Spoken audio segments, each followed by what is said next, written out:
বুঝছো কইছে তোরে তলে ফেলাইছি তুই আমার লাগে পাবি নাকি জীবনও পাইতি না এনেকে ওইটারে ঠুরকাইতেছে এইভাবে বাসা তুমি বোঝা হ্যাঁ বুঝা পারলা অত দৌড়াইলো যে ঠিক আছে ওখানে দৌড়ছে ওটারে নিচে ফেলাইয়া কইছে আজকা দিই খালি বাড়ি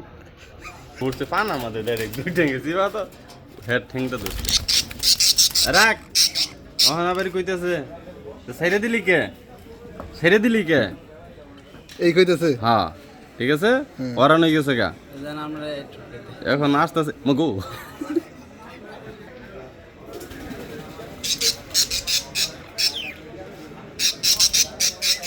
বাসা তুমি বোঝা সেলিম ভাই ওই যে আমি আরে ভাই কি বললেন আমি কত কি বললাম ওটা ওটা ফলা গেল কা ওরানো গেছে গা স্যার